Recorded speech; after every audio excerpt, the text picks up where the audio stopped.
ರಾಮಾಯ ರಾಮಭದ್ರಾಯ ರಾಮಚಂದ್ರಾಯ ವೇದಸೆ ರಘುನಾಥಾಯ ನಾಥಾಯ ಸೀತಾಯ ಪದೇ ನಮಃ. ಅಂಜನಾನಂದನಂ ವೀರಂ ಜಾನಕೀ ಶೋಕನಾಶನಂ ಕಪೀಶಂ ಅಕ್ಷಹಂತಾರಂ ವಂದೇ ಲಂಕಾ ಭಯಂಕರಂ. ಕೂಜಂತಂ ರಾಮ ರಾಮೇತಿ ಮಧುರಂ ಮಧುರಾಕ್ಷರಂ ಆರುಹ್ಯ ಕವಿತಾ ಶಾಖಾಂ ವಂದೇ ವಾಲ್ಮೀಕಿ ಕೋಕಿಲಾಂ. ಎಲ್ಲರಿಗೂ ನಮಸ್ಕಾರ. ರಾಮಾಯಣ ಪ್ರವಚನದ ಸರಣಿಯ 3ನೇ ದಿನದ ನನ್ನ ಪ್ರವಚನ ಇವತ್ತು. ತಮಗೆಲ್ಲರಿಗೂ ಸುಸ್ವಾಗತ ಹಾಗೂ ನಮಸ್ಕಾರ.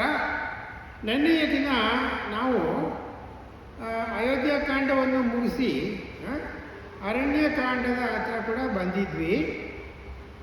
ಅಯೋಧ್ಯಕಾಂಡದಲ್ಲಿ ಒಂದು ಘಟನೆಯನ್ನು ನಾನು ನಿಮಗೆ ಹೇಳಬೇಕು. ಶ್ರೀರಾಮ ವನವಾಸಕ್ಕೆ ಹೊರಟವನು ಮೊದಲು ಪ್ರವೇಶಿಸುವುದು ಚಿತ್ರಕೂಟ ವನ ಅಂತ. ರಾಮ ಪ್ರವೇಶಿಸುವ ಕಾಡಿನ ಹೆಸರು ಚಿತ್ರಕೂಟ ಹಾಗೆ ಅಂತ ಹೇಳಿಬಿಟ್ಟು, ಯಾವಾಗ ರಾಮ ಲಕ್ಷ್ಮಣ ಸೀತೆಯರು ಚಿತ್ರಕೂಟ ವನವನ್ನು ಪ್ರವೇಶಿಸ್ತಾರೆ, ಆವಾಗ ಚಿತ್ರಕೂಟದ ದೇವಿ ವನದೇವಿ ಇದ್ದಾಳಲ್ಲ, ಅವಳು ರಾಮನನ್ನು ಸ್ವಾಗತ ಮಾಡೋದಕ್ಕೆ ಬರ್ತಾಳಂತೆ. ರಾಮ, ನೀನು ಚಿತ್ರಕೂಟ ವನಕ್ಕೆ ಬಂದು ನಮ್ಮ ವನ ಪಾವನ ಆಗೋಯ್ತು. ನಿನ್ನ ವನವಾಸದ ಅವಧಿಯನ್ನು ಪೂರ್ತ ಇಲ್ಲೇ ಕಳೆದುಬಿಡು. ನಿನಗೆ ಏನೇನು ಅನುಕೂಲ ಬೇಕು ಎಲ್ಲವನ್ನು ನಾನು ಮಾಡಿಕೊಡ್ತೀನಿ. ನಮ್ಮ ಚಿತ್ರಕೂಟ ವನಕ್ಕೆ ನಿನಗೆ ಸ್ವಾಗತ ಹಾಗೆ ಅಂತ ಹೇಳಿ, ನಿನಗೆ ಏನು ಅನುಕೂಲ ಬೇಕು ಹೇಳು, ಮಾಡಿಕೊಡ್ತೀನಿ ಶ್ರೀರಾಮ ಅಂತ ಚಿತ್ರಕೂಟದ ವನದೇವಿ ಶ್ರೀರಾಮನನ್ನು ಕೇಳ್ತಾಳಂತೆ. ಆವಾಗ ಶ್ರೀರಾಮ ಹೇಳ್ತಾನಂತೆ, ತಾಯಿ, ನೀನೇ ಬಂದು ನನಗೆ ನಮಸ್ಕಾರ ಮಾಡಿದ್ಯಾ, ನನಗೆ ತುಂಬ ಸಂತೋಷ ಆಗ್ತಾ ಇದೆ. ನೀ ಕೇಳಿದಾಗೆ ನನಗೆ ಒಂದು ವರ ಬೇಕು, ಒಂದು ಅನುಕೂಲ ಬೇಕು ಅಂತ ಹೇಳ್ತಾನಂತೆ.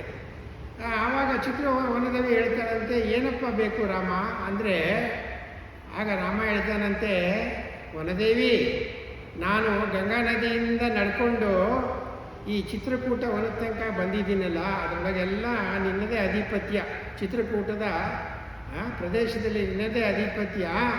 ಚಿತ್ರಕೂಟ ವನವನ್ನು ಪ್ರವೇಶಿಸುತ್ತಾ ಎಷ್ಟು ಮುಳ್ಳು ಕಲ್ಲುಗಳಿವೆ ಅಷ್ಟನ್ನು ಇಲ್ದ ಹಾಗೆ ಮಾಡಿಬಿಡು ತಾಯಿ ಅಂತ ಕೇಳ್ತಾನಂತೆ ರಾಮ. ಆವಾಗ ವನದೇವಿ ಕೇಳ್ತಾಳಂತೆ, ನೀ ಬಂದಾಯ್ತಲ್ಲ ಚಿತ್ರಕೂಟಕ್ಕೆ, ಈಗ ಯಾಕೆ ಆ ಮುಳ್ಳು ಕಲ್ಲುಗಳನ್ನೆಲ್ಲ ನಾನು ನಿವಾರಿಸಬೇಕು ಅಂತಂದರೆ ರಾಮ ಹೇಳ್ತಾನಂತೆ, ನಾನು ಬಂದಾಯಿತು, ನನ್ನ ತಮ್ಮ ಬರ್ತಾ ಇದ್ದಾನಲ್ಲ, ನನ್ನನ್ನು ಹುಡುಕೊಂಡು ಬರ್ತಾನೆ, ಪಾಪ ಅವನಿಗೆ ತೊಂದರೆ ಆಗಬಾರ್ದು, ಅವನು ಆರಾಮವಾಗಿ ಬರೋದಕ್ಕೆ ಒಂದು ಅನುಕೂಲ ಆಗಬೇಕು ತಾಯಿ. ನೋಡಿ, ಭ್ರಾತೃ ಪ್ರೇಮ ಎಷ್ಟಿದೆ, ಮುಂದಾಗೋದರ ಜ್ಞಾನ ಎಷ್ಟು ನಮ್ಮ ರಾಮನಿಗಿದೆ. ನನ್ನ ತಮ್ಮನಿಗೆ ಕಲ್ಲು ಮುಳ್ಳು ಚುಚ್ಚಬಾರ್ದು, ಅವನು ಆರಾಮಾಗಿ ಬರಲಿ, ನನ್ನ ನೋಡ್ಕೊಂಡು ಹೋಗಲಿ ಅಂತ ಹೇಳಿಬಿಟ್ಟು ವನದೇವಿಗೆ ಕೇಳ್ಕೊತಾನಂತೆ, ಚಿತ್ರಕೂಟಕ್ಕೆ ಬರುವ ದಾರಿಯ ಕಲ್ಲು ಮುಳ್ಳುಗಳನ್ನು ನಿವಾರಿಸು ತಾಯಿ ಅಂತ. ಆವಾಗ ರಾಮ, ಇದು ಯಾವ ದೊಡ್ಡ ಕೆಲಸ, ಅದನ್ನು ನಾನು ಮಾಡ್ತೀನಿ, ಆದರೆ ಒಂದು ಪ್ರಶ್ನೆ ಅಂತಾಳಂತೆ ತಾಯಿ. ಏನಮ್ಮ ಪ್ರಶ್ನೆ ಅಂತಂದರೆ, ಭರತ ಅವನು ರಾಘವ, ರಘುವಂಶಕ್ಕೆ ಸೇರಿರೋದ್ರಿಂದ ಅವನು ರಾಘವ. ನಾನು ಕೇಳಿದ್ದೀನಿ, ಭರತನೂ ರಾಮನಷ್ಟೇ ಒಂದು ಮಹಾನಾದಂಥ ವ್ಯಕ್ತಿತ್ವ, ರಾಮನಷ್ಟೇ ಒಂದು ವೀರಾವೇಶದಿಂದ ಹೋರಾಡಬಲ್ಲಂಥ ಸಾಮರ್ಥ್ಯ ಇರುವಂಥ ವ್ಯಕ್ತಿ, ದೃಢಕಾಯನಾದ ವ್ಯಕ್ತಿ ಅಂತ ನಾನು ಕೇಳಿದ್ದೀನಿ. ಆ ರಘುವಂಶದ ದೊರೆ ಭರತನಿಗೆ ನನ್ನ ಆಶ್ರಮದ ಮುಳ್ಳು ಕಲ್ಲುಗಳಿಂದ ನೋವಾಗತ್ತೆ ಅಂತ ಕೇಳ್ತಾಳಂತೆ. ಆವಾಗ ರಾಮ ಹೇಳ್ತಾನಂತೆ, ತಾಯಿ, ನೀ ಸರಿಯಾಗಿ ಹೇಳಿದೀಯ. ನನ್ನ ತಮ್ಮ ಬರ್ತಾ ಇದ್ದಾನಲ್ಲ, ಅವನು ಭಾರಿ ಸಾಹಸವಂತ. ಸಣ್ಣ ಮುಳ್ಳು ಕಲ್ಲುಗಳಿಗೆ ಏನೋ ಅವನು ಹೆದರುವನಲ್ಲ. ನಿನ್ನ ಚಿತ್ರಕೂಟದ ದಾರಿಯ ಮುಳ್ಳು ಕಲ್ಲುಗಳು ನನ್ನ ತಮ್ಮನನ್ನು ಬಾಧಿಸಲಾರವು. ಆದರೆ ಯಾವಾಗ ಒಂದು ಸಣ್ಣ ಮುಳ್ಳು ಅವನಿಗೆ ಚುಚ್ಚುತ್ತೆ, ಅವನ ಮನಸ್ಸು ನೊಂದು ಹೋಗುತ್ತೆ. ಯಾಕಪ್ಪ ಅಂದರೆ, ಅಯ್ಯೋ, ನನ್ನ ಕಾರಣವಾಗಿ ನನ್ನ ಅಣ್ಣ ರಾಮನಿಗೆ ಇಂಥ ಶಿಕ್ಷೆ ಆಗಿತ್ತಲ್ಲ, ನನಗೆ ಚುಚ್ಚಿದ ಮುಳ್ಳು ನಮ್ಮ ಅಣ್ಣನಿಗೆ ಚುಚ್ಚಿರೋದಿಲ್ವೇ, ಅವನಿಗೆ ಎಷ್ಟು ನೋವಾದೀತು ಹಾಗೆ ಅಂತ ನೊಂದುಕೊಂಡ್ಬಿಡ್ತಾನೆ ಭರತ. ಹಾಗಾಗಿ ಕೇಳ್ತಾ ಇದ್ದೀನಿ ಅಂತ ಹೇಳಿದಾಗ ವನದೇವಿ ರಾಮ ಕೇಳಿದ್ದನ್ನು ಮಾಡಿಕೊಡ್ತಾರಂತೆ. ನೋಡಿ, ಇದು ವಾಲ್ಮೀಕಿ ರಾಮಾಯಣದಲ್ಲಿ ಇಲ್ಲ, ಬೇರೆ ಒಂದು ರಾಮಾಯಣದಲ್ಲಿ ಕುಮಾರ್ ವಿಶ್ವಾಸ್ ಅಂತ ಒಬ್ಬರಿದ್ದಾರೆ. ಅವರು ಹಿಂದಿನಲ್ಲಿ ರಾಮಾಯಣದ ಒಂದು ಉಪನ್ಯಾಸಗಳನ್ನು ಮಾಡ್ತಾರೆ. ಯೂಟ್ಯೂಬ್ನಲ್ಲಿ ನಿಮಗೆ ಸಿಕ್ಕುತ್ತೆ, ಕೇಳ್ಬೋದು, ಸೊಗಸಾಗಿರುತ್ತೆ. ಇಂಥ ಪ್ರಸಂಗಗಳನ್ನು ಅವರು ತುಂಬ ಚೆನ್ನಾಗಿ ವಿವರಿಸ್ತಾರೆ.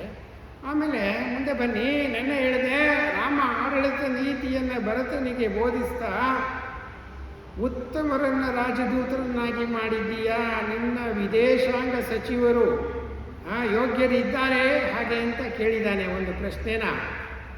ಆವಾಗ ನಾನು ನಿಮ್ಗೆ ಹೇಳಿದ್ದೆ, ರಾಮನ ಆಶೀರ್ವಾದ ನಮ್ಮ ದೇಶಕ್ಕೆ ಕಳೆದ 6 ವರ್ಷದಿಂದ ತುಂಬ ಯಶಸ್ವಿಯಾಗಿ ಕಾರ್ಯವನ್ನು ನಿರ್ವಹಿಸ್ತಿರುವಂಥ ಜೈಶಂಕರ್ ಇದ್ದಾರೆ ವಿದೇಶಾಂಗ ಮಂತ್ರಿ ಅಂತ ನಾನು ನಿಮಗೆ ಹೇಳಿದ್ದೆ ನಿನ್ನೆ. ಅವರು ಒಂದು ಕಡೆ ಕೇಳಿದ್ದಾರೆ, ಒಬ್ಬರು ಯಾರೋ ಕೇಳಿದ್ರು ಅವ್ರನ್ನ, ಇಷ್ಟು ಚೆನ್ನಾಗಿ ನೀವು ವಿದೇಶಾಂಗ ಖಾತೆಯನ್ನು ನಿರ್ವಹಿಸ್ತಾ ಇದ್ದೀರಲ್ಲ, ಇದು ತುಂಬ ಸೂಕ್ಷ್ಮವಾದಂಥ ಖಾತೆ, ಹೇಗೆ ನಿಮಗೆ ಇದನ್ನೆಲ್ಲ ನಿಭಾಯಿಸೋಕ್ಕೆ ಸಾಧ್ಯ ಹಾಗೆ ಅಂತ ಕೇಳಿದಾಗ ವಿದೇಶಾಂಗ ಮಂತ್ರಿಗಳಾದಂಥ ಜೈಶಂಕರ್ ಅವರು ಉತ್ತರ ಕೊಟ್ಟಿದ್ದಾರೆ, ಈ ದೇಶದಲ್ಲಿ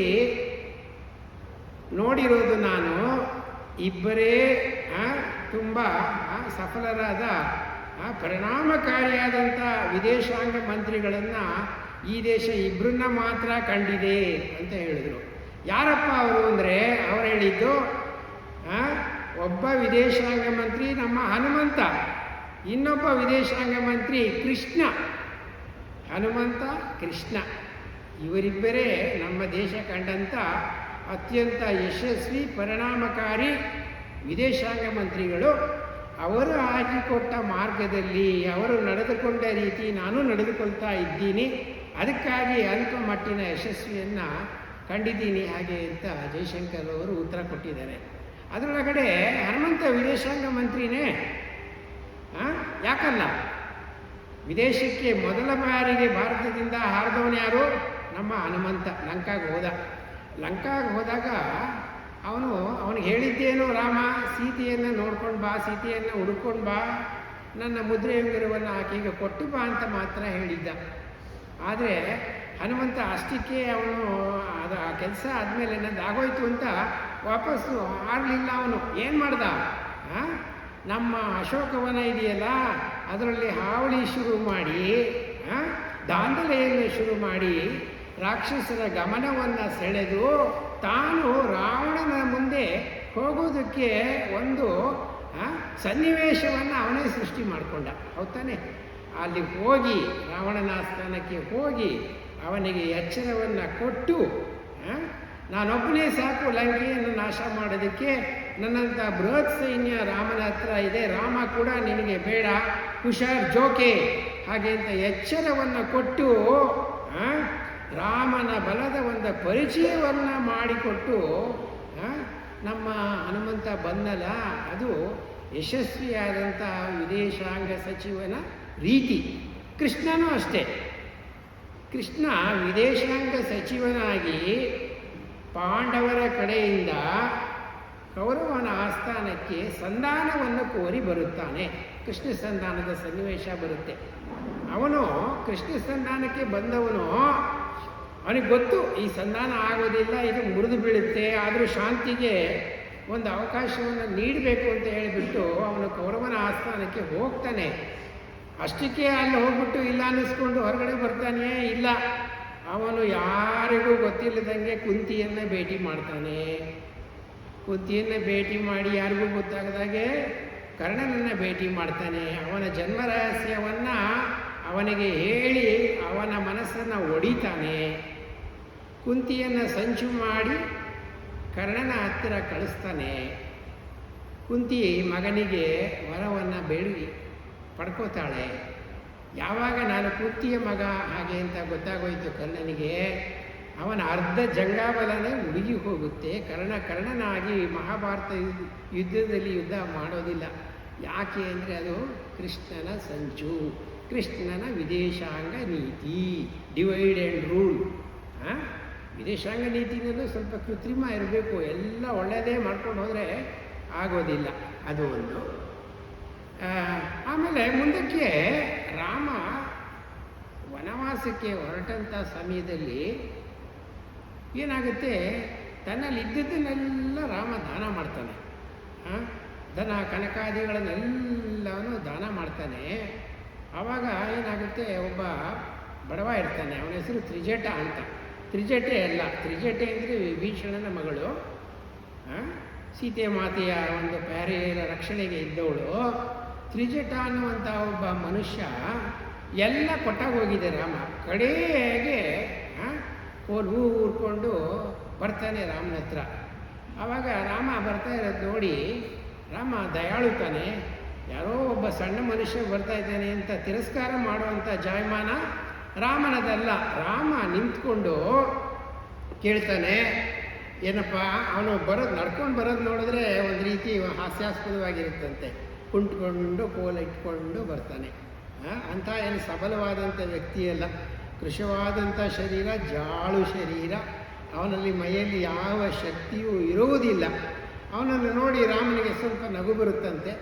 ಆದ್ರೂ ನಗದನೇ, ಏನು ಸ್ವಾಮಿ ಬಂದ್ರಿ, ಬನ್ನಿ ಅಂತ ಕರೀತಾರಂತೆ. ಆವಾಗ ಆ ತ್ರಿಜಟ ಹೇಳ್ತಾನಂತೆ ರಾಮಂಗೆ, ರಾಮ ನೀನು ವನವಾಸಕ್ಕೆ ಹೊರಟಿದೆಯಂತೆ, ದನ ಕನಕಗಳನ್ನು ನೀನು ದಾನ ಮಾಡ್ತಾ ಇದ್ದೀಯಂತೆ. ನನಗೆ ತಿಳಿದಿದ್ದು ತಡ ಆಗೋಯ್ತಪ್ಪ, ಬರೋದಕ್ಕೆ ಇಷ್ಟೊತ್ತಾಗೋಯ್ತು, ಮೈಯಲ್ಲಿ ತ್ರಾಣ ಇಲ್ಲ, ನನಗೆ ಏನಾದರೂ ನೀನು ದಾನ ಕೊಡು ಹಾಗೆ ಅಂತ ಕೇಳ್ತಾನಂತೆ.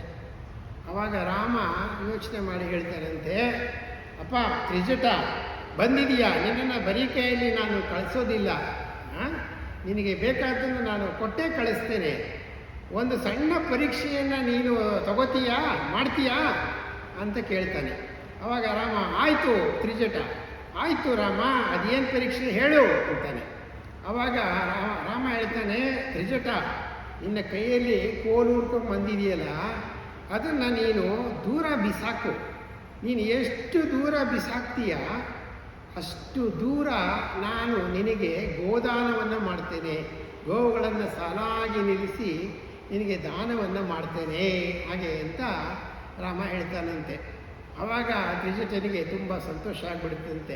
ಅವನೇನು ಮಾಡ್ತಾನೆ, ಹೀಗೆ ತೋಳುಗಳನ್ನೆಲ್ಲ ಹಿಂದಕ್ಕೆ ಹಾಕಿ ಕಚ್ಚೆ ಪಂಚೆ ಕಟ್ಟಿದ್ದನ್ನೆಲ್ಲ ಎಳೆದು ಕಟ್ಟಿ ಆ ಕೋಲನ್ನು ಹಿಡ್ಕೊಂಡು, ಅವನೇನು ಸಬಲನಾದಂಥ ಮನುಷ್ಯ ಅಲ್ಲ, ನೆಟ್ಟಿಗೆ ನಿಂತ್ಕೊಳ್ಳಲು ಆಹಾರ ಅಂಥ ಮನುಷ್ಯ, ಸೊಂಟಕ್ಕೆ ಒಂದು ಬಟ್ಟೆ ಕಟ್ಟಿ ಅವನ ಕೋಲನ್ನು ಮೇಲೆತ್ತಿ ಹೀಗೆ ಹೀಗೆ ಹೀಗೆ ಹೀಗೆ ತಿರುಗಿಸಿ ರೈ ಅಂತ ಬಿಸಾಕ್ತಾನಂತೆ. ಆ ಕೋಲು ತ್ರಿಜಟ, ಜಾಳು ಶರೀರದ ವ್ಯಕ್ತಿ ತ್ರಿಜಟ ಎಸೆದ ಕೋಲು ಅಯೋಧ್ಯೆಯ ಅರಮನೆಯಿಂದ ಸರಯೂ ನದಿಯ ದಡಕ್ಕೆ ಹೋಗಿ ಬೀಳುತ್ತಂತೆ. ನೀವು ಅಯೋಧ್ಯೆಗೆ ಹೋಗಿರ್ತೀರ, ನೀವು ಸ್ವಲ್ಪ ಜ್ಞಾಪಿಸ್ಕೊಳ್ಳಿ, ದಶರಥನ ಅರಮನೆಯಿಂದ ಸರಯೂ ನದಿಗೆ ಹೋಗೋದಕ್ಕೆ ಒಂದು 10-12 ಕಿಲೋಮೀಟರ್ ಆಗುತ್ತೆ. ಈಗಲೂ ಅಷ್ಟು ದೂರ ಹೋಗುತ್ತಂತೆ. ಯಾಕೆ ಹೋಯಿತು? ಅದು ರಾಮನ ಆಶೀರ್ವಾದ, ರಾಮನ ಮಹಿಮೆ. ನಿರ್ಬಲ ವ್ಯಕ್ತಿಯಲ್ಲೂ ಅಂಥ ಶಕ್ತಿಯನ್ನು ತುಂಬಿದಂಥ ಒಂದು ಮಹಿಮೆ ಶ್ರೀರಾಮನಲ್ಲಿತ್ತು. ರಾಮನಿಗೆ, ಈ ಬಡವನಿಗೆ ದೊಡ್ಡ ಒಂದು ಸಹಾಯವನ್ನು ಮಾಡಬೇಕು ಅನ್ನೋದು ಮನಸ್ಸಲ್ಲಿತ್ತು. ಆವಾಗ ತ್ರಿಜಟನಿಗೆ ಆಶ್ಚರ್ಯ ಆಗೋಗುತ್ತಂತೆ, ರಾಮನಿಗೂ ಆಶ್ಚರ್ಯ ಆಗೋಗುತ್ತಂತೆ. ಭಲೇ ತ್ರಿಜಟ, ಇಷ್ಟು ದೂರ ನೀನು ಕೋಲನ್ನು ಎಸ್ಬಿಟ್ಟಿಯಲ್ಲ ಹಾಗಂತ ಹೇಳಿಬಿಟ್ಟು ದಶರಥನ ಅರಮನೆಯಿಂದ ಸರಯೂ ನದಿ ತನಕ ಸುಮಾರು 12 ಕಿಲೋಮೀಟರ್ ದೂರ. ಎಷ್ಟು ಗೋವುಗಳಾಗ್ಬೋದು ನೋಡಿ, ಎಷ್ಟು ಸಾವಿರ ಗೋವುಗಳು. ಆವಾಗ ಅಷ್ಟನ್ನು ದಾನ ಮಾಡ್ತಾನಂತೆ ತ್ರಿಜಟನಿಗೆ. ಆವಾಗ ತ್ರಿಜಟ ತುಂಬ ಮುಗ್ಧ, ಅವನಿಗೇನು ಗೊತ್ತಿಲ್ಲ. ಆಯಿತು ರಾಮ ಅಂತ ಹೇಳಿಬಿಟ್ಟು ಆ ಗೋವುಗಳನ್ನ ಪಡೆದುಕೊಂಡು ಹೊರಡ್ತಾನಂತೆ. ಆವಾಗ ರಾಮ ಹೇಳ್ತಾನಂತೆ, ಅಪ್ಪ ತ್ರಿಜಟ, ಈಗ ನಿನಗೆ ಸಾವಿರಾರು ಗೋವುಗಳ ಮಾಲೀಕ ಆಗಿ ಹೋಗಿದೆಯಪ್ಪ, ಅವಕ್ಕೆ ಏನು ಆಹಾರ ಕೊಡ್ತೀಯ, ಅವುಗಳನ್ನೆಲ್ಲ ಎಲ್ಲಿ ಕಟ್ತೀಯ, ಎಲ್ಲಿ ಪಾಲಿಸ್ತೀಯ ಅಂದಾಗ ಆಗ ತ್ರಿಜಟನಿಗೆ ಜ್ಞಾನೋದಯ. ಹೌದಲ್ವೇ, ಇದನ್ನ ಎಲ್ಲಿ ಇಟ್ಕೊಳ್ಳಿ, ನಾನು ಆ ಜಾಗನೇ ಇಲ್ವಲ್ಲ, ನನಗೆ ಆ ಕೌಶೆಡ್ ಬೇಡವೆ, ಅದಕ್ಕೆಲ್ಲ ಆಹಾರ ಕೊಡಬೇಡವೆ, ಒಂದು ವಾರಕ್ಕಾಗ ಅಷ್ಟಾದರೂ ಆಹಾರ ಸಾಮಗ್ರಿ ಇಡಬೇಕು ತಾನೆ ನಾನು. ಆವಾಗ ಗೊತ್ತಾಯ್ತಂತೆ. ಆವಾಗ ರಾಮ ಅವನಿಗೆ ಬೇಕಾದಂಥ ಜಾಗವನ್ನು ಕೊಟ್ಟು ಆ ಜಾಗದಲ್ಲಿ ಒಂದು ಕೌಶೆಡ್ಡನ್ನು ಎಲ್ಲ ನಿರ್ಮಾಣ ಮಾಡಿ ಆ 1 ವಾರಕ್ಕಾಗುವಷ್ಟು ಹುಲ್ಲು ಮೇವುಗಳನ್ನೆಲ್ಲ ಕೊಟ್ಟು ದಯಪಾಲಿಸ್ತಾನಂತೆ ತ್ರಿಜಟನಿಗೆ. ಇದು ಒಂದು ಪ್ರಸಂಗ ಬರುತ್ತೆ, ನೆನ್ನೆ ಹೇಳಬೇಕಾಗಿತ್ತು ಮರೆತುಬಿಟ್ಟೆ, ಈಗ ಹೇಳಿದ್ದೀನಿ. ಈಗ ಬನ್ನಿ, ನೆನ್ನೆ ಒಂದು ವಾಕ್ಯವನ್ನು ನಾನು ಹೇಳಿದ್ದೆ, ರಾಮೋ ವಿಗ್ರಹವಾನ್ ಧರ್ಮ ಹಾಗೆ ಅಂತ ಹೇಳ್ಬಿಟ್ಟು. ಅಂದರೆ ಏನು? ಶ್ರೀರಾಮ ಇದ್ದಾನಲ್ಲ, ಅವನು ಧರ್ಮದ ಮೂರ್ತ ರೂಪ, ಸನ್ನಡತೆಯ ಮೂರ್ತ ರೂಪ. ರಾಮನನ್ನು ಮರ್ಯಾದಾ ಪುರುಷೋತ್ತಮ ಹಾಗೆ ಅಂತ ಹೇಳಿಬಿಟ್ಟು ನಮ್ಮ ವಾಲ್ಮೀಕಿಗಳು ವರ್ಣಿಸಿದ್ದಾರೆ, ನಿಮಗೆ ಗೊತ್ತಿದೆ. ಹಾಗಾಗಿ ರಾಮೋ ವಿಗ್ರಹವಾನ್ ಧರ್ಮ, ರಾಮಾಯಣದ ಪೂರ್ತಿ ರಾಮನ ಗುಣಗಾನ, ರಾಮನ ವ್ಯಕ್ತಿತ್ವದ ಚಿತ್ರಣ ಹಲವಾರು ಕಡೆ ನಮ್ಮ ವಾಲ್ಮೀಕಿ ಮಾಡಿದ್ದಾರೆ. ಆದರೆ ನಾನು ನೋಡಿದ ಹಾಗೆ ರಾಮನ ವ್ಯಕ್ತಿತ್ವವನ್ನು ಒಂದು ವಾಕ್ಯದಲ್ಲಿ 3 ಪದದಲ್ಲಿ ವಾಲ್ಮೀಕಿಗಳು ಹಿಡಿದಿಟ್ಟಿರುವುದರೊಳಗಡೆ ಅತ್ಯಂತ ಮೇರು ವಾಕ್ಯ ಅಂತಂದರೆ ನನಗೆ ಈ ವಾಕ್ಯ ಅಂತ ಅನಿಸುತ್ತೆ, ರಾಮೋ ವಿಗ್ರಹವಾನ್ ಧರ್ಮ. ನಾನು ನೆನ್ನೆ ಹೇಳಿದ್ದೆ, ಈ ಮಾತನ್ನು ಯಾರು ಯಾರಿಗೆ ಯಾವಾಗ ಹೇಳಿದರು?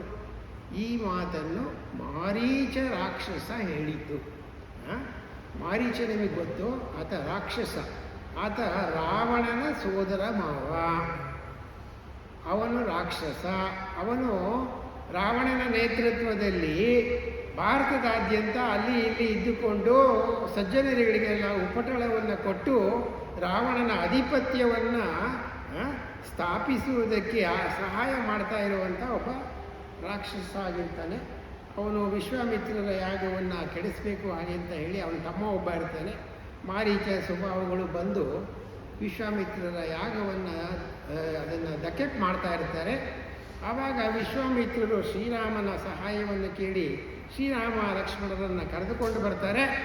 ಆವಾಗ ಶ್ರೀರಾಮ ಈ ಮಾರೀಚ ಸ್ವಭಾವಗಳು ಯಾವಾಗ ಯಜ್ಞಕ್ಕೆ ವಿಘ್ನವನ್ನು ತಂದೊಡ್ಡುತ್ತಾರೋ ಆವಾಗ ಬಾಣ ಪ್ರಯೋಗವನ್ನು ಮಾಡಿ ಅದರಿಂದ ಏನಾಗುತ್ತೆ, ಮಾರೀಚ 100 ಯೋಜನ ದೂರ ಹೋಗಿ ಬೀಳ್ತಾನೆ, ಸುಬಾಹು ಸತ್ತು ಹೋಗ್ತಾನೆ, ಯಜ್ಞ ಚೆನ್ನಾಗಿ ನಡೆದೋಗುತ್ತೆ. ಇದು ನಿಮಗೆ ಗೊತ್ತು. ಆಮೇಲೆ ಏನಾಗುತ್ತೆ, ಮಾರೀಚ ಅವನು ಪಂಚವಟಿ, ನಮ್ಮ ಶ್ರೀರಾಮನ ಎಲ್ಲಿ ನೆಲೆಸಿರ್ತಾನೆ, ಸೀತಾಪರಣ ಆದ ಸಮಯದಲ್ಲಿ ಪಂಚವಟಿ ಅನ್ನೋ ಕಾಡಿಗೆ ಬಂದಿರ್ತಾನೆ. ಅಲ್ಲಿ ನೆಲೆಸಿರ್ತಾನೆ ರಾಮ. ಅಲ್ಲೇ ಎಲ್ಲೋ ಒಂದು ಆಶ್ರಮವನ್ನು ಮಾಡಿಕೊಂಡು ಅವನು ಮನಪರಿವರ್ತನೆಯಾಗಿ ರಾಕ್ಷಸನಿಂದ ಒಂದು ಋಷಿಮುನಿಗಳ ಥರ ತಪಸ್ಸನ್ನು ಮಾಡ್ತಾ ಇರ್ತಾನೆ ಮಾರೀಚ. ಆಗ ನಮ್ಮ ರಾವಣ ಇದ್ದಾನಲ್ಲ, ಅವನಿಗೆ ಶೂರ್ಪನಖಿಯಿಂದ ದುರ್ಬೋಧನೆ ಆಗುತ್ತೆ.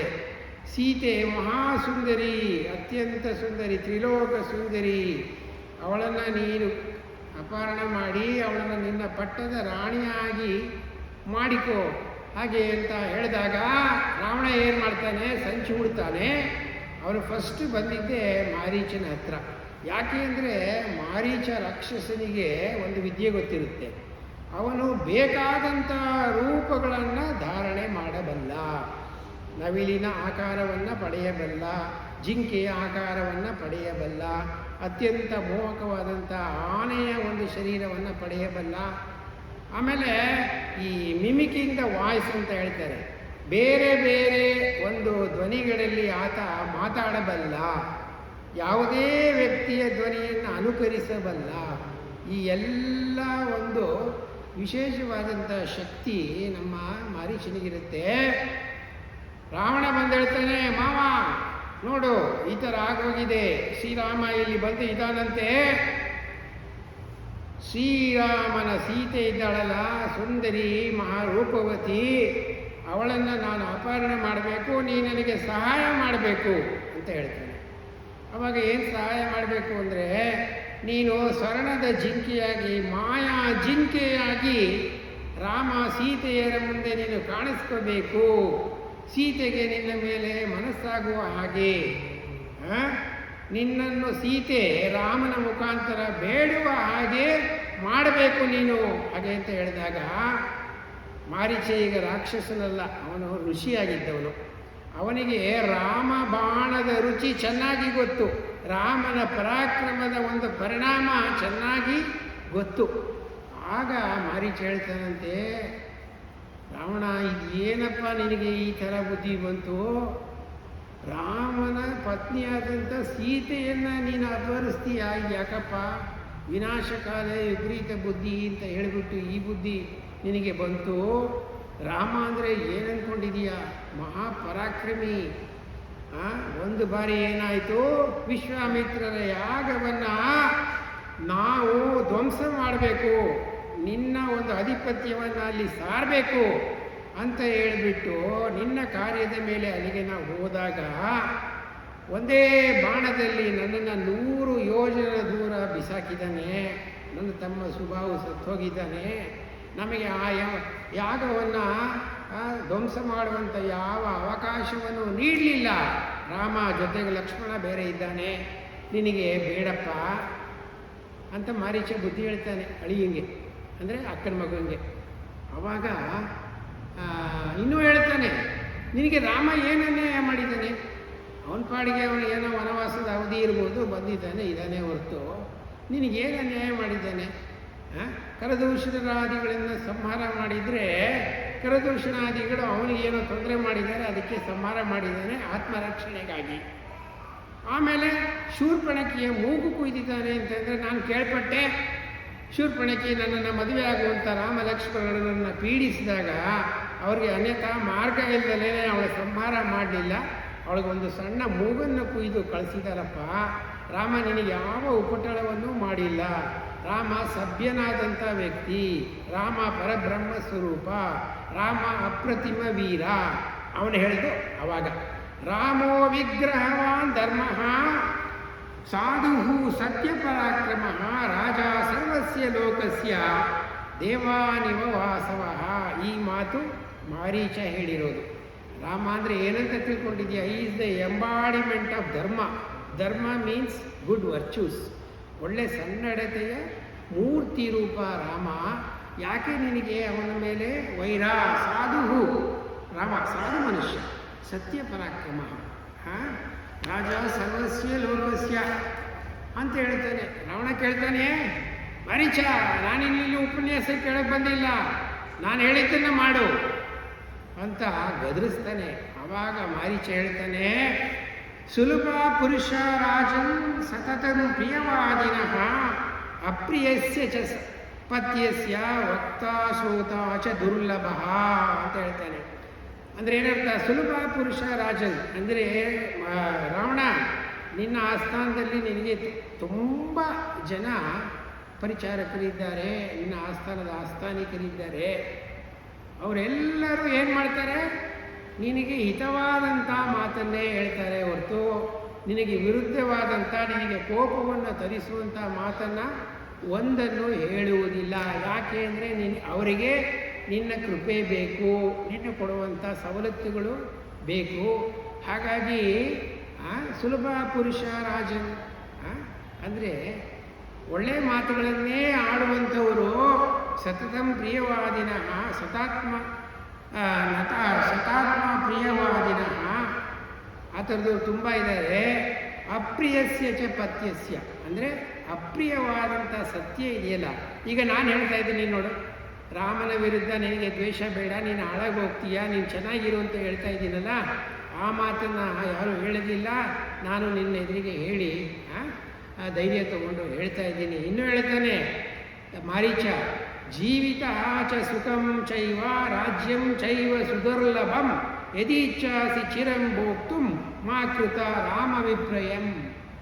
ನೀನು ನಿನ್ನ ಒಂದು ರಾಜ್ಯಭಾರವನ್ನು, ನಿನ್ನ ಧನಕಾನಕಾದಿಗಳನ್ನು ಇದನ್ನೆಲ್ಲ ಕ್ಷೇಮವಾಗಿ ರಕ್ಷಣೆ ಮಾಡಿಕೊಂಡು ನಿನ್ನ ರಾಜ್ಯಭಾರವನ್ನು ನೀನು ಮಾಡಬೇಕು ಅಂತ ಇದ್ದರೆ ಮಾ ಕೃತ ರಾಮ ವಿಪ್ರಯಂ, ಈ ರಾಮನ ನೀನು ಆ ತಂಟೆಗೆ ಹೋಗಬೇಡ, ಅವನಿಗೆ ಅಪ್ರಿಯವಾದಂಥ ಕೆಲಸವನ್ನು ಮಾಡಬೇಡ ಹಾಗೆ ಅಂತ ಮಾರೀಚ ತನ್ನ ಅಳಿಯನಾದಂಥ ರಾವಣನಿಗೆ ತಿಳಿ ಹೇಳ್ತಾನೆ. ಆವಾಗ ರಾವಣ ಕೇಳ್ತಾನೆ, ಯಾಕೆ ಅಂತಂದರೆ ಅವನಿಗೆ ಸ್ತ್ರೀಮೋಹ. ಆ ಸ್ತ್ರೀಮೋಹದಲ್ಲಿ ಅವನ ಬುದ್ಧಿ ಮಂಕಾಗಿ ಹೋಗಿದೆ. ಅದಂತ ಹೇಳ್ತಾರಲ್ಲ, ಕಾಮಾತುರಾಣಂ ನಭಯಂ ಲಜ್ಜಾ ಅಂತ. ಯಾವಾಗ ಹೆಣ್ಣಿನ ಆಸೆ ಮನುಷ್ಯನಿಗೆ ಹಿಡಿದುಬಿಡುತ್ತೆ, ಹುಚ್ಚಿಡಿದುಬಿಡುತ್ತೆ, ನಭಯಂ ಲಜ್ಜ, ಭಯನೂ ಇರೋದಿಲ್ಲ, ನಾಚಿಕೆನೂ ಇರೋದಿಲ್ಲ, ಅಂಥ ಪರಿಸ್ಥಿತಿಗೆ ಬಂದ್ಬಿಟ್ಟಿದ್ದಾನೆ. ಅವನು ಹೇಳ್ತಾನೆ ಮಾರೀಚನಿಗೆ, ಮಾರೀಚ ನಿನ್ನ ಉಪದೇಶ ಉಪನ್ಯಾಸ ಹರಿಕತೆಯನ್ನು ನಾನು ಕೇಳಕ್ಕೆ ಬಂದಿಲ್ಲ. ನಾನು ಹೇಳಿದ್ದು ಮಾಡು. ನಾನು ಹೇಳಿದ್ದನ್ನು ನೀನು ಮಾಡದಲ್ಲೇ ಇದ್ದರೆ ನಿನ್ನನ್ನು ಇಲ್ಲೇ ವಧೆ ಮಾಡಿಬಿಡ್ತೀನಿ ಹಾಗೆ ಅಂತ ಹೇಳಿಬಿಟ್ಟು ಬೆದರಿಸ್ತಾನೆ. ಆವಾಗ ಮಾರೀಚ ಯೋಚಿಸ್ತಾನೆ, ಅಪ್ಪ ರಾವಣ, ನಾನು ನೀನು ಹೇಳಿದಾಗೆ ಮಾಯಾಜಿಂಕಿಯಾಗಿ ರಾಮನ ಸೀತೆಯ ಮುಂದೆ ಹೋಗದಲ್ಲೇ ಇದ್ದರೆ ನೀನು ನನ್ನನ್ನು ವಧೆ ಮಾಡಿಬಿಡ್ತೀಯ, ಸಾಯಿಸ್ತೀಯ. ಅದೇನೋ ನನಗೆ ಕಾಲ ಮುಗಿದಿದೆ ಅಂತ ಅನಿಸುತ್ತೆ, ವಿಪತ್ತು. ಒಂದು ಪಕ್ಷ ಮಾಯಾಜಿಂಕಿಯಾಗಿ ರಾಮನ ಮುಂದೆ ಹೋದೆ, ಸೀತೆಯ ಮುಂದೆ ಹೋದೆ ಅಂದರೆ ರಾಮ ನನ್ನನ್ನು ವಧೆ ಮಾಡೇ ಮಾಡ್ತಾನೆ. ನಾನು ಹೀಗಾದರೂ ಸಾಯಬೇಕು, ಹಾಗಾದರೂ ಸಾಯಬೇಕು. ನಿನ್ನ ಕೈಯಲ್ಲಿ ಸಾಯೋದಕ್ಕಿಂತ ರಾವಣ, ನಿನ್ನ ಕೈಯಲ್ಲಿ ಸಾಯೋದಕ್ಕಿಂತ ರಾಮನ ಕೈ ರಾಮಬಾಣದಲ್ಲಿ ನಾನು ಸತ್ತರೆ ನನಗೆ ಮುಕ್ತಿ ಸಿಗ್ಬೋದಪ್ಪ. ಆಯ್ತಪ್ಪ, ನೀನು ಹೇಳ್ದಂಗೆ ಆಗಲಿ, ನಾನು ಮಾಯಾಜಿಂಕಿಯಾಗಿ ರಾಮನ ಮುಂದೆ ಹೋಗ್ತೇನೆ ಹಾಗೆ ಅಂತ ಹೇಳಿಬಿಟ್ಟು ಒಪ್ಕೋತಾನೆ. ಆವಾಗ ಮಾರೀಚ ಮಾಯಾಜಿಂಕೆ ಆಗ್ತಾನೆ, ಸುವರ್ಣದ ಜಿಂಕೆ ಆಗ್ತಾನೆ. ಅದು ಅವನು ರಾಮ, ಸೀತೆ, ಲಕ್ಷ್ಮಣರ ಮುಂದೆ ಹೋಗಿ ಕಾಣಿಸ್ಕೋತಾನೆ. ಆ ಮಾಯಾಜಿಂಕೆಯನ್ನು ನೋಡಿ ಸೀತೆ ಮೋಹಿತಳಾಗ್ಬಿಡ್ತಾಳೆ. ಆಯಿತಾ? ಅಂಥ ಜಿಂಕೆಯನ್ನು ನಾನೆಲ್ಲೂ ನೋಡೇ ಇರಲಿಲ್ಲ. ಏನಿಂಥ ಜಿಂಕೆ, ಇದನ್ನು ಪಡ್ಕೋಬೇಕಲ್ಲ, ಇದನ್ನು ಪಡ್ಕೊಳ್ಳೋದು ಯಾವ ಕಷ್ಟ. ನನ್ನ ಗಂಡ ರಾಮಂಗೆ ಹೇಳಿದ್ರೆ 1 ನಿಮಿಷದಲ್ಲಿ ಇದನ್ನು ತಂದು ಕೊಡ್ತಾಳೆ ಅಂತ ಹೇಳಿಬಿಟ್ಟು ರಾಮಂಗೆ ಕೇಳ್ತಾಳಂತೆ, ಅಪ್ಪ ರಾಮ, ಅಣ್ಣ ನಾಥ, ಈ ಜಿಂಕೆ ನೋಡು ಎಷ್ಟು ಚೆನ್ನಾಗಿದೆ, ಸುವರ್ಣದ ಜಿಂಕೆ. ಇಂಥ ಜಿಂಕೆನ ನಾವು ನೋಡೇ ಇಲ್ಲ, ಅಯೋಧ್ಯೆಯಲ್ಲೂ ನೋಡಿಲ್ಲ, ನಮ್ಮ ಮಿಥಿಲಾ ನಗರಿಯಲ್ಲೂ ನೋಡಿಲ್ಲ, ಯಾವ ಕಾಡಲ್ಲೂ ನೋಡಿಲ್ಲ. ಈ ಜಿಂಕೆಯನ್ನು ನನಗೆ ತಂದು ಕೊಡು ರಾಮ ಅಂತ ಕೇಳ್ತಾಳಂತೆ. ಅವಾಗ ಲಕ್ಷ್ಮಣ ಪಕ್ಕನೇ ಕೂತಿರ್ತಾನೆ. ಲಕ್ಷ್ಮಣ ಜ್ಞಾನಿ. ಲಕ್ಷ್ಮಣ ಹೇಳ್ತಾನಂತೆ, ಜಿಂಕೆಯೊಂದು ಸುವರ್ಣದ ಜಿಂಕೆ ಇರೋದಕ್ಕೆ ಸಾಧ್ಯವೇ ಇಲ್ಲ. ಜಿಂಕೆ ಇಷ್ಟೊಂದು ಸುಂದರವಾಗಿರೋದಕ್ಕೆ ಸಾಧ್ಯವಿಲ್ಲ. ಅದು ಸುವರ್ಣದ ಜಿಂಕೆ ಜೀವಂತವಾಗಿ ಇರೋದಕ್ಕೆ ಸಾಧ್ಯವಿಲ್ಲ. ಇದರೊಳಗೆ ಏನೋ ಸಂಚಿರಬೇಕು, ಇದು ರಾಕ್ಷಸರ ಮಾಯೆ ಇರ್ಬೋದು. ಸೀತಮ್ಮ, ಇದು ಬೇಡ ನಮಗೆ ಅಂತ ಹೇಳಿದ್ರು ಸೀತೆಗೆ ಮಾಯಾಜಿಂಕೆಯ ಮೋಹ, ಅದರ ಒಂದು ಹೇಳ್ತಾರಲ್ಲ ತುಡಿತ ಹತ್ತಿಬಿಟ್ಟಿರುತ್ತೆ. ಅವಳು ರಾಮನ್ ಕೇಳ್ತಾಳೆ, ರಾಮ, ಈ ಜಿಂಕೆ ನನಗೆ ಬೇಕು. ರಾಮನೂ ಹೇಳ್ತಾಳಂತೆ, ಅಂಥದ್ದೇನು ಬೇಡ. ಲಕ್ಷ್ಮಣ ಹೇಳ್ತಾ ಇದ್ದಾನಲ್ಲ ಅಂದರೆ, ರಾಮನೇ ನಾನು ಏನು ಕೇಳಿದ್ದೀನಿ ಮದುವೆ ಆದಮೇಲೆ? ಏನು ಕೇಳಿಲ್ಲ, ಕೇಳಿರೋದೇ ಇದನ್ನು ಕೇಳಿದ್ರು ಅಣ್ಣ ತಮ್ಮ ಇಬ್ಬರು ಸೇರಿಕೊಂಡು ವೇದೋಪನಿಷತ್ತನ್ನು ನನಗೆ ಉಪದೇಶ ಮಾಡ್ತಾ ಇದ್ದೀರಾ. ನಾನು ವನವಾಸ ಮುಗಿಸ್ಕೊಂಡು ಅಯೋಧ್ಯೆಗೆ ಹೋದರೆ ಕೌಸಲ್ಯ, ಸುಮಿತ್ರೆ, ಕೈಕೇಯಿಯರು ಕೇಳ್ತಾರೆ, ಸೀತೆ ಅರಣ್ಯದಿಂದ ಏನು ಪಾರಿತೋಷಿಕ ತಂದೆ ಮೊಮೆಂಟು ಕೇಳ್ತಾರಲ್ಲ, ಅವಾಗ ನಾನು ಏನಾದರೂ ತೋರಿಸ್ಬೇಕಲ್ಲ. ಅದಕ್ಕೆ ಈ ಮಾಯಾಜಿಂಕೆ ತೊಗೊಂಡೋದ್ರೆ ಅವರೆಲ್ಲ ದಂಗಾಗ್ತಾರೆ, ಬೆರಗಾಗ್ತಾರೆ, ನನಗೆ ಬೇಕು ಹಾಗೆ ಅಂತ ಕೇಳಿದಾಗ ರಾಮನಿಗೆ ಬೇರೆ ಮಾರ್ಗ ಇಲ್ಲ, ಮಾಯಾಜಿಂಕೆಯ ಹಿಂದೆ ಹೋಗ್ತಾನೆ. ಈ ಮಾಯಾಜಿಂಕೆ ಅನ್ನೋದು ನೋಡಿ, ಇದು ಒಂದು ಪ್ರತೀಕ, ಇದೊಂದು ಸಿಂಬಾಲಿಕ್. ಮಾಯಾಜಿಂಕೆಯ ಹಿಂದೆ ಹೋದವರು ರಾಮ ಒಬ್ಬನೇ ಅಲ್ಲ, ಸೀತೆ ಒಬ್ಬಳೇ ಅಲ್ಲ. ನಾವು ನೀವು ಕೂಡ ದಿನನಿತ್ಯ ನಮ್ಮ ಜೀವನದಲ್ಲಿ ಮಾಯಾಜಿಂಕೆಯ ಹಿಂದೆ ಹೋಗ್ತಾ ಇರ್ತೀವಿ, ಓಡ್ತಾ ಇರ್ತೀವಿ. ಹೌದು ತಾನೆ? ಇವಾಗ ನಮಗೆಲ್ಲ ವಯಸ್ಸಾಗಿ ಹೋಗಿದೆ, ನಮಗೆ ಆಸೆಗಳಿಲ್ವೇ? ಮೊಮ್ಮಕ್ಕಳಿರಲಿ ಅಂತ ಆಸೆ, ಒಂದು ಗಂಡಿದೆ, ಒಂದು ಹೆಣ್ಣಾಗಲಿ ಅಂತ ಆಸೆ, ನನ್ನ ಮಗ ಫಾರಿನ್ಗೆ ಹೋಗಲಿ, ಹೆಚ್ಚು ದುಡ್ಕೊಂಡು ಬರಲಿ ಅಂತ ಆಸೆ, ನನ್ನ ಸೊಸೆನೂ ಕೆಲಸದಲ್ಲಿಲ್ಲದಿದ್ದರೆ ಬೇಡ. ಇವತ್ತಿನ ಕಾಲದಲ್ಲಿ ಒಂದು ಸಂಬಳದಲ್ಲಿ ಏನೂ ಆಗೋದಿಲ್ಲ. ಹಾಗಾಗಿ ಅವಳು ಅಮೇರಿಕಾದಲ್ಲೇ ಕೆಲಸದಲ್ಲಿರಲಿ, ಆವಾಗ ನಾನು ಒಪ್ಕೋತೀನಿ ಅಂತ ಹೇಳ್ಬಿಟ್ಟು ಕೆಲಸದಲ್ಲಿರೋ ಸೊಸೆಯನ್ನೇ ತರ್ತಾರೆ. ಅವರಿಗೆ ಮಕ್ಕಳಾದಾಗ ಗಂಡ ಹೆಂಡತಿ ಇಲ್ಲಿಂದ ಹೋಗಿ ಅಲ್ಲಿ ಬಾಣಂತನವನ್ನು ಮಾಡ್ತಾರೆ. ಯಾಕೆ ಅಂದರೆ ಮಾಯಾಜಿಂಕೆ. ಮಾಯಾಜಿಂಕೆ ಅಂದರೆ ಏನು? ಸಂಪತ್ತು ಕ್ರೋಢೀಕರಣ ಆಗಬೇಕು, ಮಗ ಸೊಸೆಯ ಹತ್ರ ಅಪಾರವಾದಂಥ ಧನ ಬರಬೇಕು. ಇವರೇನಿರೋದಿಲ್ಲ, ಇವ್ರಿಗಾಗಲೇ 65-70 ವರ್ಷ ಆಗೋಗಿರುತ್ತೆ, ಇನ್ನು 5-10 ವರ್ಷಕ್ಕೆ ಸಾಯ್ತೀವಿ ಅನ್ನೋದು ಧಾರಾಳವಾಗಿ ಗೊತ್ತಿರುತ್ತೆ. ಆದರೂ ಮಾಯಾಜಿಂಕೆಯ ಸೆಳೆತ ವೃದ್ಧರನ್ನು ಬಿಟ್ಟಿರೋದಿಲ್ಲ, ಯುವಕರನ್ನು ಬಿಟ್ಟಿರೋದಿಲ್ಲ. ಹೌದಾ? ಕಾಮ, ಕ್ರೋಧ, ಲೋಭ, ಮೋಹ, ಮದ, ಮಾತ್ಸರ್ಯ, ಹರಿಷಡ್ವರ್ಗಗಳು ಅಂತ ಹೇಳ್ತೀವಲ್ಲ, ಇದೇ ಮಾಯಾಜಿಂಕೆ. ಈ ಕಾಮ ಅನ್ನೋದಿದೆ ನೋಡಿ, ಸ್ತ್ರೀಯರಿಗೆ ಪುರುಷರ ಬಗೆಗಿನ ಆಕರ್ಷಣೆ, ಪುರುಷರಿಗೆ ಸ್ತ್ರೀಯರ ಬಗೆಗಿನ ಆಕರ್ಷಣೆ. ಕಾಮ ಕಾಮ ಅಂದರೆ ಬರೀ ಹೆಂಗಸರನ್ನು ನೋಡೋದು ಅಂತಲೇ ಅಲ್ಲ, ಹೆಂಗಸರು ಕೂಡ ಗಂಡಸರನ್ನು ಆಸೆ ಪಟ್ಟಿರ್ತಾರೆ. ನೆನ್ನೆ ನೋಡಿದ್ವಿ, ಅಲ್ಲಿಯೇ ಗೌತಮರ ಪತ್ನಿಯಾಗಿದ್ದರು. ದೇವೇಂದ್ರ ಬಂದಾಗ ದೇವೇಂದ್ರನ ಜೊತೆ ಸಂಪರ್ಕ ಮಾಡಬೇಕು ಹಾಗೆ ಅಂತ ಅವಳಿಗೆ ಮನಸ್ಸಾಗುತ್ತೆ. ವಾಲ್ಮೀಕಿಗಳು ಬರೆದಿದ್ದಾರೆ ಹಾಗೆ ಅಂತ ನಾನು ನಿಮಗೆ ನೆನ್ನೆ ಹೇಳಿದೆ. ಹಾಗೆ ಮಾಯಾಜಿಂಕೆ, ಕಾಮ ಅನ್ನೋದೊಂದು ಮಾಯಾಜಿಂಕೆ, ಹೌದಾನೆ? ಆಮೇಲೆ ಕ್ರೋಧ, ಇವೆಲ್ಲ ಮಾಯಾಜಿಂಕೆಗಳೇ. ಇದು ನಮ್ಮನ್ನು ಬಾಧಿಸ್ತಾ ಇರ್ತವೆ. ಇದರ ಒಂದು ಸಂದೇಶ ರಾಮಾಯಣದಲ್ಲಿ ಅಡಕವಾಗಿರಲಿ. ರಾಮಾಯಣದ ಚರ್ಚೆ ಯಾವಾಗ ಆಗುತ್ತೆ ಆವಾಗ ಮಾಯಾಜಿಂಕೆಯ ಬಗೆಗಿನ ಎಚ್ಚರ ಎಲ್ಲ ಕಾಲಕ್ಕೂ ಎಲ್ಲ ಜನರಿಗೂ ಸಿಕ್ಕಲಿ ಅಂತ ಹೇಳಿಬಿಟ್ಟು ವಾಲ್ಮೀಕಿಗಳು ಈ ಮಾಯಾಜಿಂಕೆಯ ಒಂದು ಪ್ರತೀಕವನ್ನು ರಾಮಾಯಣದಲ್ಲಿ ಎಷ್ಟು ಚೆನ್ನಾಗಿ ಅರ್ಥ ಮಾಡಿದ್ದಾರೆ ನೋಡಿ. ಆಮೇಲೆ ಮಾಯಾಜಿಂಕೆಯ ಹಿಂದೆ ಹೋಗ್ತಾ ಇರೋರು ರಾಮಾಯಣ, ಅವನನ್ನು ಕಳಿಸಿದವಳು ಸೀತೆ. ಇವರಿಬ್ಬರೇನೆ ಮಾಯಾಜಿಂಕೆಗೆ ಮೋಹ ಆದವರು ಇಲ್ಲ.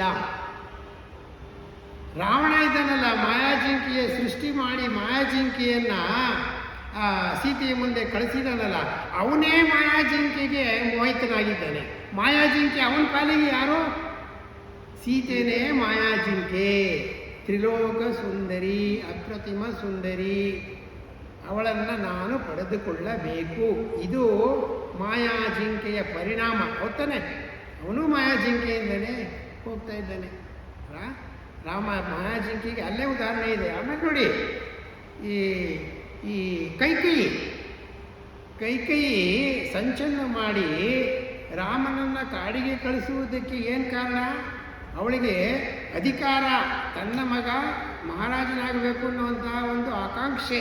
ಇದು ಆಕೆಯ ಪಾಲಿಗೆ ಮಾಯಾಜಿಂಕೆ ಆಯಿತು, ಹೌದಾನೆ? ರಾಮಾಯಣದ ಭಕ್ತಿ ಮಾಯಾಜಿಂಕೆಗೆ ವಶರಾದರೆ ದಶರಥನು ಕೂಡ ಕೈಕೇಯಿಯ ಮಾತನ್ನು ಉಲ್ಲಂಘಿಸಲೇ